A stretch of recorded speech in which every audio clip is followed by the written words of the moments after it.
넷째 날입니다. 자유로운 선택, 헤렘의 개념, 심판 집행의 위임, 그리고 이동할 가능성이 언제나 존재한다라고 하는 어절들이 보이는데요.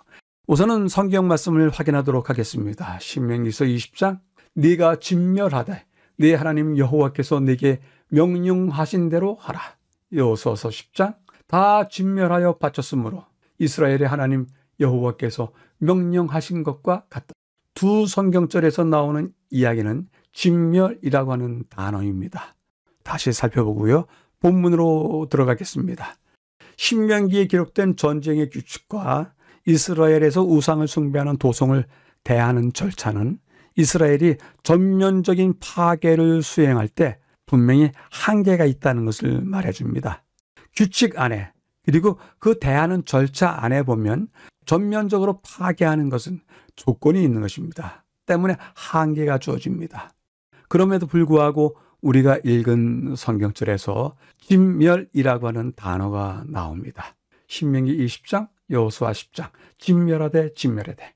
이 두 단어가 원어 성경인 히브리어 성경에 헤렘이라고 나옵니다.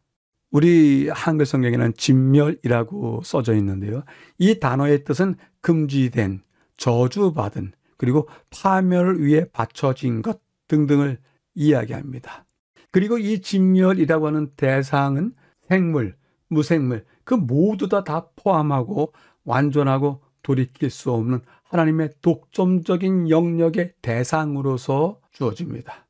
결국 하나님의 진멸에서 벗어날 수 있는 것은 없다는 이야기입니다. 마지막으로 이것은 하나님의 성품과 명예가 달린 우주적인 전쟁의 맥락에서 이해되어야 합니다. 이전에도 말씀드렸던 바와 같이 하나님께서는 창조의 질서가 있습니다.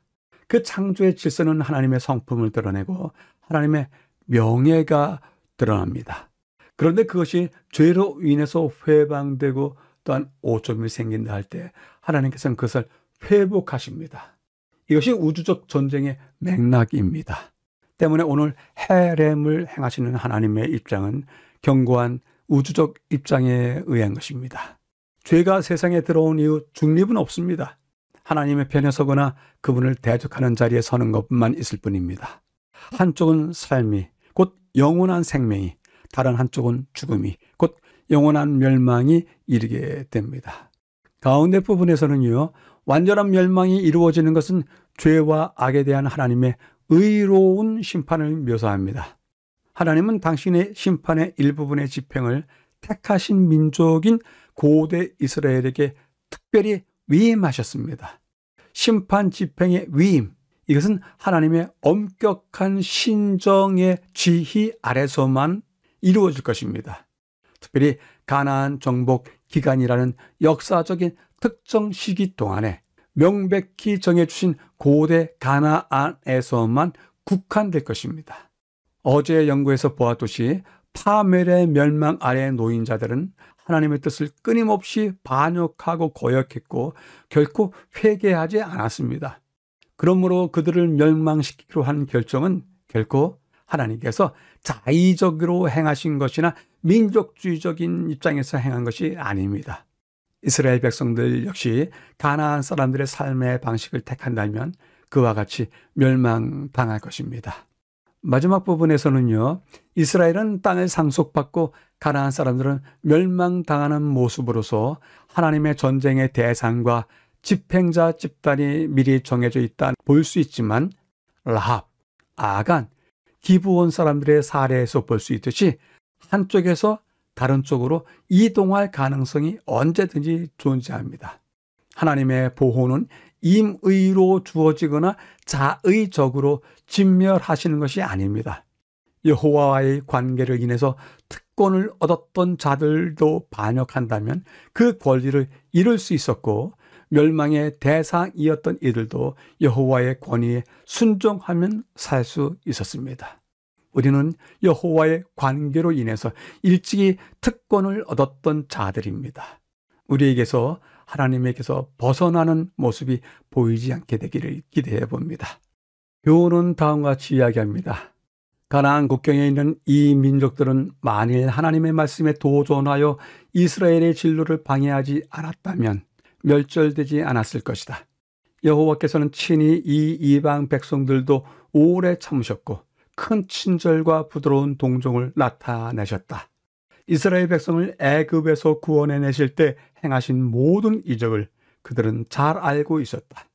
충분한 증거가 주어졌으므로 자원하여 우상 숭배를 버리고 방종에서 돌아서기 원했더라면 그들은 진리를 알 수 있었을 것이다 라는 말씀을 전해주고 있습니다. 넷째 날을 요약해 보겠습니다. 자유로운 선택, 다루었던 주제는요, 하나님의 완전한 분노의 멸절을 대하게 됐던 가나안 백성들에 대한 이야기를 하였습니다.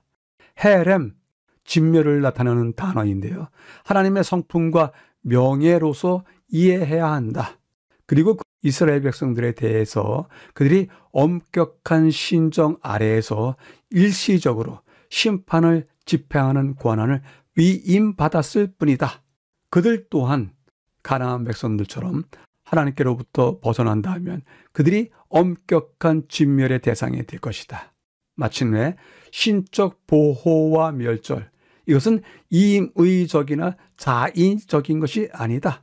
하나님의 뜻에 의한 것이고 대상이 변할 수 있다 라고 하는 것을 요약해 주었습니다. 질문해 봅니다. 하나님의 성품과 명예에 반하는 행동, 우리가 할 수 있을까요? 넷째 날을 공부하면서 그런 생각이 드는 것입니다. 그럼에도 불구하고 우리 삶 안에는 반칙을 하고 싶어하는, 거짓을 행하고 싶어하는, 불의를 행하고 싶어하는 마음들이 가득 있지 않는가 생각이 듭니다. 주의하시고 또한 그러한 마음들을 덜어내시길 기대해 봅니다.